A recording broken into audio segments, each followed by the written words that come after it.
Imagine your board asks tomorrow, are we actually ready for MiCA or just hoping for the best? Over the next few minutes, you'll see how one strategic choice, proactive or reactive, can determine your access to EU capital, partners, and long-term survival. MiCA isn't a bolt-on legal checklist. It's a design constraint, like security or scalability. It shapes your token model, your product roadmap, and which investors are comfortable backing you. Ignore it early, and you create regulatory technical debt that becomes far more expensive to fix later. To make this concrete, we'll follow two fictional companies that start in the same market, with similar tech, but opposite mindsets. RegioChain builds with compliance by design. They treat MiCA as infrastructure, plan ahead, and accept slower early growth for durability. FreeFlow optimizes for speed and regulatory gaps, chasing quick wins. Over 5 years, these choices compound into very different outcomes. In the first 2 years, both companies face the same uncertainty, but they respond in opposite ways. RegioChain assumes MiCA is coming and designs around it. They map their activities, choose clear token categories, and deliberately limit their regulated services. FreeFlow assumes rules will stay fuzzy. They push into gray areas, play jurisdiction games, and quietly stack up technical and compliance debt that will be painful to unwind later. RegioChain's edge isn't magic, it's timing. Before launch, they adjust the token so it clearly behaves as a utility token, not an asset reference token. That single move shifts them into a lighter MiCA regime. At the same time, every design choice is documented with rationale and risks. Later, when investors and regulators ask why this structure, there's a clean, credible paper trail. FreeFlow looks fast because it skips decisions that feel slow.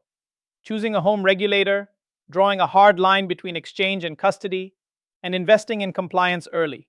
But that speed is an illusion. Cross-border with no anchor means no one clearly supervises you until everyone does. Blended features blur responsibilities. And every deferred decision becomes regulatory debt you'll repay later with painful interest.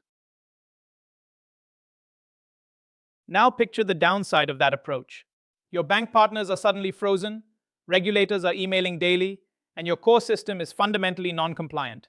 How many months of runway could you survive while rebuilding under MiCA pressure? This is where MiCA flips from constraint to growth tool. RegioChain gets licensed once in its home country, then uses passporting to launch across the EU without renegotiating every jurisdiction. While rivals argue with 27 regulators separately, RegioChain scales faster, closes bigger deals, and looks dearest to investors. By year 5, the real split is obvious. The reactive player still shows bursts of growth, but every spike is fragile, because regulators and banks now treat unresolved MiCA risk as a time bomb.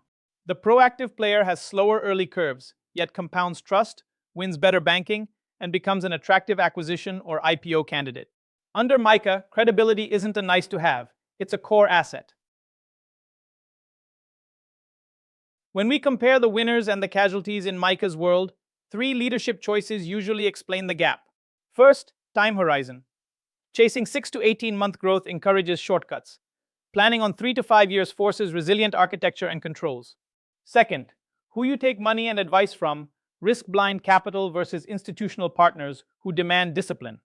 Third, documentation. Chaotic oral history versus a clear paper trail that proves intent and control. In crypto, the most underrated competitive edge is simply being trusted. Large banks and funds don't fear volatility as much as they fear unreliable partners. A MiCA license becomes a credibility badge. It signals reliability, survival, and seriousness. Handled well, compliance turns into a sales and fundraising asset. So where would you honestly place your company on this spectrum right now? Look at yourself through an investor's eyes.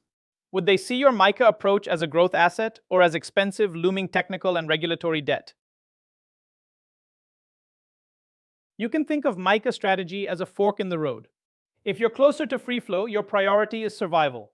Close the worst compliance gaps, narrow EU exposure if needed, and design a phased cleanup. If you're closer to RegioChain, it's about offense. Bake compliance into your sales story and use EU passporting to expand faster than less prepared competitors. Approach your MiCA journey in 3 passes, not one giant leap. In roughly the first 2 months, get your bearings, map your MiCA profile, and fix the most obvious disclosure and terms issues. Then, over months 6 to 12, design governance, name accountable executives, and plan licensing steps. Finally, over the following years, keep scanning new rules and steadily mature your risk and compliance functions. From here, the next move is straightforward. First, sketch your one-page MiCA profile, what tokens you touch, and which services look like CASP work. Then bake regulation into product thinking, permissions, disclosures, UX. Finally, pick a timeline. Decide when you want authorization or alignment and work backward. In this space, delay is a strategic choice, and usually a bad one.